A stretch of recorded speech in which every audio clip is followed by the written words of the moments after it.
नमस्कार। आप सभी का स्वागत है।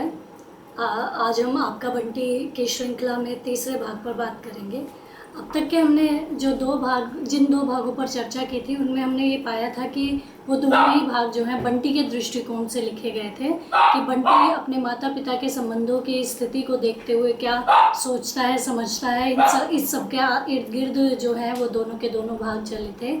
अब ये वाला जो भाग है ये शकुन के दृष्टिकोण से लिखा गया है और शकुन का जो जीवन है वो अपने जीवन को देखते हुए वो क्या क्या एनालाइज करती है और अपने आप को किस तरीके से सीढ़ी दर सीढ़ी चलते हुए वो अपने आप को किस तरीके से महसूस करती है, उन सबको लेते हुए ये भाग जो है समेटे हुए है। और इस भाग में 3 प्रमुख घटनाएं हैं। सबसे पहला जो है इसमें शकुन और अजय के संबंधों की वास्तविकता को दर्शाया गया है। दूसरा इसमें बंटी के हॉस्टल जाने की बात इसमें दिखाई दी है। और जो तीसरा बिंदु इसमें इम्पॉर्टेंट है वो है वकील चाचा के द्वारा शकुन को मूव ऑन होने के लिए, अपने जीवन में आगे बढ़ जाने की सलाह का जो एक बिंदु है वो इसमें, ये 3 बिंदु जो हैं ये महत्वपूर्ण हैं। तो इस भाग की जो शुरुआत होती है वो शकुन के अपने जीवन में जो वो घुटन टूटन और तिलमिलाहट महसूस करती है और उसने अपने जीवन में जो ठहराव देखा है उस ठहराव की अभिव्यक्ति के साथ प्रारंभ होता है। वह अपने जीवन को रोज़ उगने वाली धूप के समान देखती है कि जिस प्रकार धूप रोज़ बहुत पूरे कमरे में फैलती है, सुबह सुबह पीछे से आते हुए पूरे कमरे में फैलती है और फिर धीरे धीरे जो है वो शाम तक आते आते कलसाई हुई सी हो जाती है और एकदम ढल जाती है। उसी तरीके से उसकी दिनचर्या चल रही होती है, उसका पूरा टाइम टेबल इसी तरीके से चल रहा होता है। सुबह वो उठती है, अपने कॉलेज जाने के लिए तैयार होती है। उस समय वो बहुत फुर्तीली होती है और जैसे जैसे शाम होने लगती है और रात तक आते आते वो अपने आप को बहुत ज़्यादा थका हुआ महसूस करती है। ये थकान केवल दिनचर्या की थकान नहीं होती, उसके जीवन में वो जो अपने जीवन में एक थकान महसूस करती है, ये वो थकान भी होती है। इसके साथ साथ इसमें ये भी बताया गया है कि शकुन के लिए जो उसका घर है वो तनाव का केंद्र होता है और जो उसका कॉलेज होता है वो वहाँ पर कुछ समय के लिए अपने आप को तनाव मुक्त महसूस करती है, रिलैक्स फील करती है। तो और उन दोनों के बीच में, मतलब कि घर और कॉलेज के बीच में जो एक सेतु बना रहता है वो बंटी होता है। उसने ये भी महसूस किया अपने जीवन के इतने समय में कि वह उसका जो जीवन है अजय के साथ संबंधों के खराब हो जाने के बाद कहीं ना कहीं उसके जीवन में एक उत्तेजनाहीनता आ गई है। वो कभी भी उत्तेजित महसूस नहीं करती। बंटी की कुछ हरकतों से, कुछ शरारतों से कभी कभी वो उत्तेजित महसूस करती है, लेकिन उससे कहीं अधिक ज़्यादा वो बंटी के प्रश्नों से परेशान हो जाती है। और उसकी ये जो परेशानी होती है अपनी इस परेशानी का उसके पास कोई समाधान नहीं होता, क्योंकि बंटी जिन प्रश्नों को पूछ बैठता है उसके उत्तर देने में वो अपने आप को असहाय और असमर्थ महसूस करती है। इसके साथ साथ जो पिछले भाग में तलाक की बात होती है कि जब वकील चाचा उसे बताते हैं कि अजय अब चाहता है कि तलाक की अब कानूनी कार्रवाई कर लेनी चाहिए, वो जो कानूनी कार्रवाई कर लेनी चाहिए वाला जो एक कॉन्सेप्ट उसके जीवन में जुड़ता है वो उसे कहीं ना कहीं और अधिक तोड़ देता है और वो और ज़्यादा अपने भीतर टूटन को महसूस करने लगती है और अकेलेपन से और भी अधिक ग्रसित होने लगती है। हालांकि उसके पास बंटी होता है लेकिन फिर भी वो अपने आप को बहुत अकेला महसूस करती है। उसके साथ साथ इसके साथ साथ ये जो तलाक वाली बात सुनती है, अकेलापन वो तलाक की बात सुनने से पहले भी महसूस कर रही होती है, लेकिन जैसे ही वो तलाक की बात सुनती है तब उसका वो जो अकेलापन होता है वो और अधिक गहरा जाता है, जिसको अभी वो सहन कर पाने की स्थिति में अपने आप को नहीं पाती है। इसके बाद जब वो दोनों अजय और शकुन दोनों अलग अलग रहते हैं और बंटी के कारण कहीं ना कहीं जुड़े हुए होते हैं, लेकिन उनके बीच तलाक नहीं हुआ होता है, तो शकुन तलाक के अभाव में अपने आप को कहीं ना कहीं अजय से फिर भी जुड़ा हुआ महसूस करती है। उसको ये पता होता है कि उसका जो ये वैवाहिक जीवन अजय के साथ था, जो एक ज़िंदगी थी, वो ज़िंदगी प्राय समाप्त हो चुकी है और इस प्राय को मतलब इस ये जो लगभग समाप्त होने वाला एक भाव उसके भीतर था, तलाक की जो ये सूचना होती है उस लगभग को उस स्थाई में बदल देता है कि हाँ, अब उसकी उस ज़िंदगी का समापन अब होने वाला है, अब उसके और अजय के बीच में कोई संबंध नहीं रहेगा। तो कहीं ना कहीं जो शकुन होती है वो अपने आप को अजय से जुड़ा रखना चाहती है, और वो ये महसूस करती है कि चाहे वो अलग अलग रह रहे थे लेकिन जब तक तलाक नहीं हुआ था वो दोनों कहीं ना कहीं जुड़े हुए थे, और उसके भीतर पुनर्जुड़ाव की भी एक संभावना होती है जो कि तलाक की सूचना से बिल्कुल खत्म हो जाती है।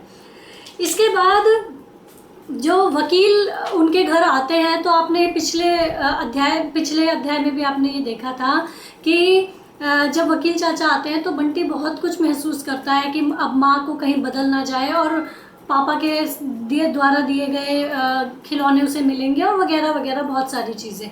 लेकिन वकील चाचा का आना सिर्फ बंटी के लिए ही इम्पॉर्टेंट नहीं होता बल्कि शकुन के लिए भी बहुत इम्पॉर्टेंट होता है, लेकिन दोनों के देखने का नज़रिया अलग अलग होता है। यहाँ पर वो ये जानती है कि वकील चाचा का आना उसके लिए कहीं ना कहीं उसके भीतर कुछ समय के लिए अस्थायी तौर पर उसके भीतर जो एक आंधी तूफान हमेशा चलता रहता है उस वो जो कभी कभी अस्थायी रूप पर शांत रहता है, वकील चाचा के आ जाने पर वो पुनर्जीवित हो जाता है। तो वो कहीं ना कहीं फिर से अपने जीवन की उधेड़-बुन में व्यस्त होने लग जाती है, जो उसको बहुत निराश और अकेलापन महसूस करवाती है। इसके बाद जब इस बार वकील चाचा आते हैं तो इस बार का आना उसके लिए बहुत महत्वपूर्ण होता है, दो कारणों से। एक तो तलाक की सूचना के कारण से, दूसरा मीरा के साथ अजय का जो एक नया संबंध स्थापित हो रहा है मीरा के साथ, उसकी सूचना देने के लिए भी ये वाला इस बार का वकील चाचा का आना जो है महत्वपूर्ण उसके लिए होता है। और मीरा की सूचना उसके लिए तलाक की सूचना से भी ज़्यादा कष्टकारी होती है, क्योंकि जैसे ही उसे पता चलता है कि अजय जो है मीरा के साथ संबंध में है और मीरा अब एक्सपेक्ट कर रही है यानी कि वह गर्भवती है, तो वो इस बात पर अपने आप को बहुत ज़्यादा हीन और रिजेक्टेड महसूस करती है कि अजय ने मुझे फिर से ठगा है, मैं फिर से बेवकूफ़ बनाई गई हूँ। उसे बार बार ये ख्याल आता है कि इस तरीके से अजय ने नया संबंध स्थापित करके कहीं ना कहीं उसको नेगलेक्ट कर दिया है, कहीं ना कहीं उसको जो है रिजेक्ट कर दिया, और रिजेक्शन का ये जो भाव होता है वो उसे बहुत अधिक परेशान करता है। इसके बाद जो बंटी है, मैंने पहले भी बताया कि बंटी उन दोनों के बीच में उनके संबंधों को बनाए रखने का एक सेतु बना रहता है, और बंटी शकुन की ताकत भी होता है। उसे ये बहुत अच्छी तरह से पता था कि जो बंटी है, बंटी से अजय बहुत प्रेम करता है, और उसको और उसे ये भी पता है कि जो अजय है वो शकुन के प्रति उसका बिल्कुल भी लगाव नहीं है। वो इस बात से पूरी तरह से अवगत है, बावजूद इसके बंटी के कारण वो कहीं ना कहीं उससे अपना जुड़ाव महसूस करती है। इसलिए जब बंटी अपने पिता से मिलकर आता है तो उसे वो बहुत प्यार करती है, बहुत दुलार करती है। उसे ऐसा लगता है कि बंटी अजय के पास से आने के बाद कहीं ना कहीं अजय के एहसासों को उसके पास वापस ले आया, और उन एहसासों को वो कुछ क्षण के लिए जी लेने भर के लिए बंटी को उस वक्त बहुत प्रेम करती है, बहुत प्यार करती है, बहुत दुलार करती है। इसके बाद जब उसे ये सूचना मिलती है कि उसका नया संबंध स्थापित हो गया और तलाक अब उन दोनों के बीच स्थायी रूप से हो जाने वाला है, तो वो एक शिला की तरह जम जाती है, और वो उस स्थिति में अपने आप को स्तब्ध महसूस करती है। कहीं ना कहीं वो फ्रीज सी हो जाती है। उसे लगता है कि मेरी ज़िंदगी बिल्कुल ठहर सी गई है, अब आगे क्या। इसी उधेड़ बुन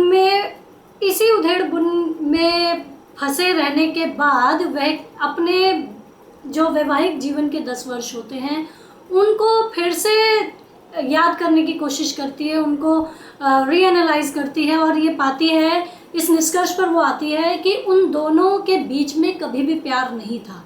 वो ये महसूस करती है कि शुरुआती दिनों में एक गलत निर्णय का परिणाम ये रहा कि उन दोनों के बीच कलह और अधिक गहराते चले गए।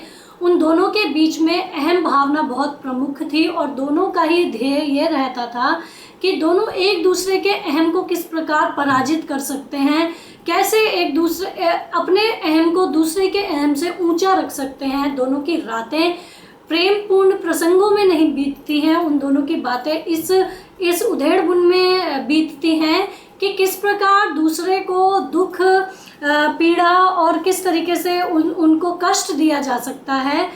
उनके बीच कभी-कभी कलह के बाद जब एडजस्टमेंट, समझौते की स्थिति आती है, तब वो जो समझौता होता है वो एडजस्टमेंट नहीं होती है, बल्कि उन दोनों के बीच ये एक दूसरे को पराजित करने का भाव उस समय भी होता है। इसके साथ एक दूसरे को बेचैन देखना, परेशान देखना, दुखी देखना उन्हें कहीं ना कहीं भीतर से संतुष्ट करता है। तो इसके अलावा भी वो उन लोगों के बीच में जो भी प्रेम रहा होता है, वो प्रेम भी उन्हें साजिश लगता है, एक दूसरे को हरा देने का कोई प्रपंच लगता है, कोई दाव पेच लगता है। तो कुल मिलाकर उनका जो एक संबंध होता है, वो संबंध ये था कि सामने वाले के अस्तित्व को शून्य किस प्रकार करना है, ये उनके संबंधों की सच्चाई रहती है। तो कुल मिलाकर उनका संबंध कोई बहुत सुखद संबंध नहीं था। उसके बावजूद शकुन को अपने संबंध के इस तरीके से टूट जाने का दुख रहता है और वो अकेलापन उसको महसूस होता है, अजय के बिना वाला अकेलापन।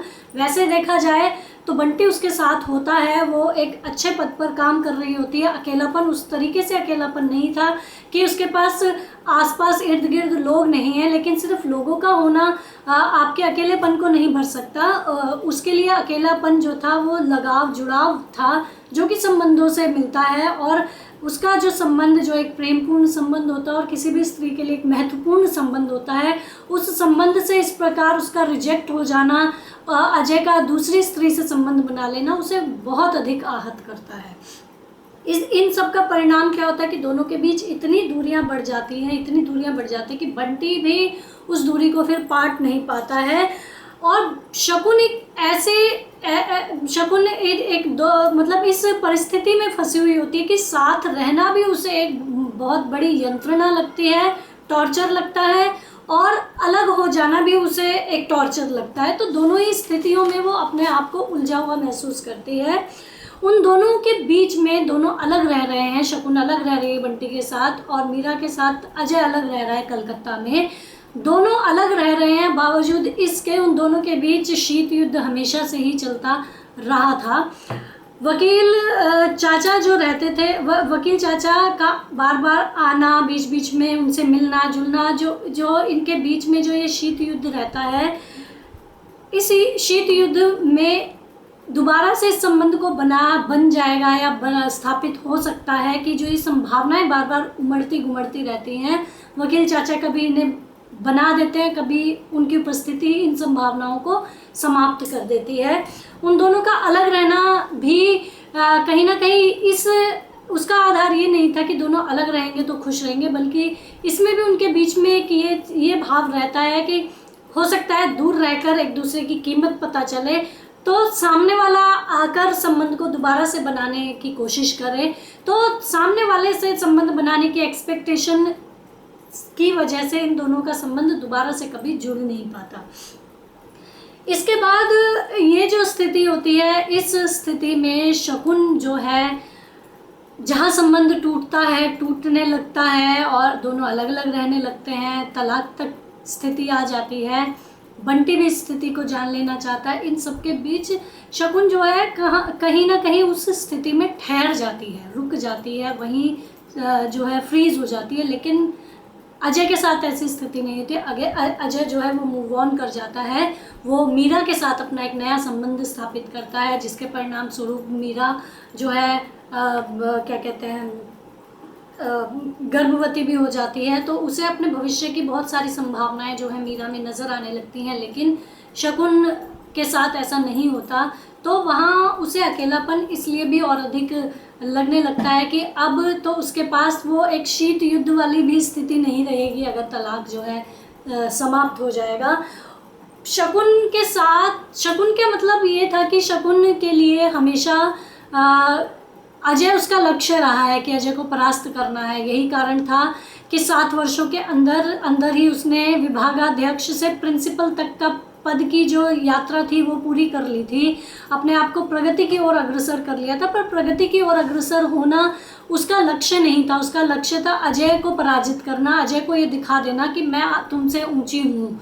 तो जब उसकी इस प्रगति से भी अजय कहीं तिल मिलाता नहीं है, परेशान नहीं होता, तो उसको अपनी प्रगति भी निरर्थक लगती है। तो उसके जीवन के का जो एक लक्ष्य होता है वो पूरा का पूरा जो है वो अजय होता है, उसको हराना होता है। तो इन सब में उसने अपने आप को कहीं पीछे छोड़ दिया था। वो इस मोमेंट पर आकर ये महसूस करती है कि अगर मैं अजय को टारगेट ना करके, लक्ष्य ना करके मैं अपने आप को लक्ष्य करती, तो शायद मैं इतनी मानसिक यातनाएं आज ना झेल रही होती जो मैं अब इस वक्त महसूस कर रही हूँ और झेल रही हूँ। इसके बाद उसका जो वैवाहिक जीवन का एक अध्याय था वो तलाक पर आकर समाप्त हो जाता है। लेकिन इस तलाक पर समाप्त हो जाने के बाद भी मतलब तलाक होने वाला है, उस स्थिति में भी जब वो तलाक के पेपर पर अजय के सिग्नेचर देखती है तो उस सिग्नेचर से भी वो एक जुड़ाव महसूस करती है। उस सिग्नेचर अक्सर कुछ इस तरीके से होते हैं कि उसमें नाम हमारा स्पष्ट नज़र नहीं आता, लेकिन वो उसके सिग्नेचर पहचानती है और उसके सिग्नेचर्स में उसका नाम कहीं ढूंढने की कोशिश करती है, लेकिन वो उसमें भी असफल होती है कि वो सोचती है कि अब इसका कोई फ़ायदा नहीं है। इन तलाक की स्थिति में वो ये पाती है कि उसका जो वैवाहिक जीवन था कहीं ना कहीं एक अंधेरी सुरंग के समान था। तलाक उसका अंतिम छोर था और अब ये जो सुरंग है अब हमेशा हमेशा के लिए इससे बाहर निकल जाएगी, लेकिन उसे यहाँ मुक्ति का भाव आना चाहिए था। वो मुक्ति का भाव महसूस न कर ये महसूस करती है कि कहीं ना कहीं वो एक अंधेरी गुफा से बाहर निकलकर एक दूसरी अंधेरी गुफा के मुहाने पर एंट्रेंस पर खड़ी हो गई है, जहाँ से अब उसे एक नई अंधेरी गुफा में घुसना है और फिर से यह अपने आप को मानसिक यातना में फंसा हुआ वो पाएगी, ऐसा वो सोचने लगती है। अजय उसके तलाक के दो कारण होते हैं, मतलब वो जो तलाक जो होता है, तलाक हो जाने के बाद जो उसके भीतर एक दंश आता है, उस दंश के दो कारणों से वो परेशान होती है। एक पहला कारण ये होता है कि उसे ये लगता है कि जो उसका था वो शायद किसी और को मिलने लगा, यानी कि मिल गया, यानी कि जो उसका प्राप्य था वो किसी और ने हासिल कर लिया, यानी कि मीरा।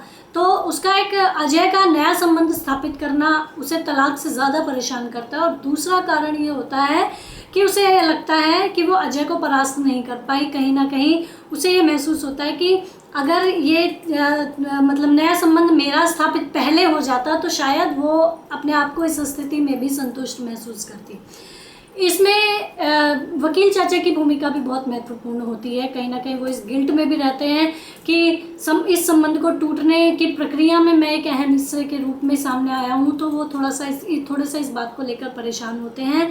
इसके अलावा जो वकील चाचा हैं, वकील चाचा की भूमिका को भी इस पार्ट में थोड़ा सा शकुन ने डिस्क्राइब किया है कि जब भी उनके जीवन में परेशानियां आई हैं तो वही एक समझाने वाले व्यक्ति के रूप में उनके संबंध के बीच में आए हैं और उन्होंने ये समझाया भी है कि अगर नहीं बन पा रही है तो थोड़ा एडजस्ट करो, और अगर एडजस्ट भी नहीं हो पा रहा है तो आपको ये संबंध जो है समाप्त कर देना चाहिए। तो इन सब से जो है संबंध समाप्त करने की जो ये बात आती है, तो ये सलाह मशवरा इनके बीच में जो है वकील चाचा के माध्यम से होता है। इसी बीच में देखते हैं कि बंटी जो है बीच पलंग पर सोया हुआ होता है और बीच बीच में वो हिलने लगता है। तो ये जो एक गंभीर वातावरण होता है उसमें बंटी का जो हिलना होता है वो अकारण नहीं होता है, बल्कि बीच बीच में बंटी का हिलना और इस गंभीर चर्चा और विचारों के इस सागर में उसका बीच बीच में जब वो हिलता है तो बंटी एक उम्मीद के रूप में सामने आता है। लेकिन बाद में ये एहसास होता है कि अब कहीं ना कहीं ये उम्मीद भी खत्म होती जा रही है कि वो दोनों इनके संबंध को पुनर्जीवित कर लेगा। इसके बाद जो दूसरी महत्वपूर्ण चीज़ इसमें होती है वो आती है कि इन तलाक की इन सारी बातचीत के बाद वकील चाचा एक मुद्दा उठाते हैं। वो मुद्दा उठता है बंटी को हॉस्टल भेज देने का। तो बंटी को जो हॉस्टल भेजने की बात वकील चाचा के मुँह से शकुन सुनती है तो वो तिलमिला जाती है। वो ये सोचती है कि कहीं ना कहीं वकील चाचा अजय की भाषा बोल रहे हैं। अजय ये चाहता है कि बंटी हॉस्टल चला जाए और जो शकुन है वो फिर से अकेली हो जाए, नितांत अकेली। उसे ये पूरी साजिश लगती है अजय की कि बंटी को उससे दूर कर देगा वो हॉस्टल भेजने के बहाने। तो वो इस बात को सुनकर बड़ी तिलमिला जाती है और परेशान हो जाती है। लेकिन वकील चाचा इसके पीछे बहुत सारे तर्क देते हैं। वो ये कहते हैं कि बंटी का कोई दोस्त नहीं है, सिर्फ एक टीटू उसका दोस्त है। तो बंटी जिस उम्र का बच्चा है, 8-10 वर्ष के बच्चे को अपने हम उम्र बच्चों के साथ जब वो उठता बैठता है, खेलता कूदता है, तो इसमें क्या होता है कि वो बच्चा अच्छे से ग्रोथ कर पाता है। तो उसकी अच्छी ग्रोथ के लिए उसे अपने तक चिपकाए रखना ज़रूरी नहीं है, उसे हॉस्टल भेज देना चाहिए जहाँ वो अपने हम उम्र बच्चों के साथ रहेगा तो उसकी ग्रोथ अच्छे से हो पाएगी।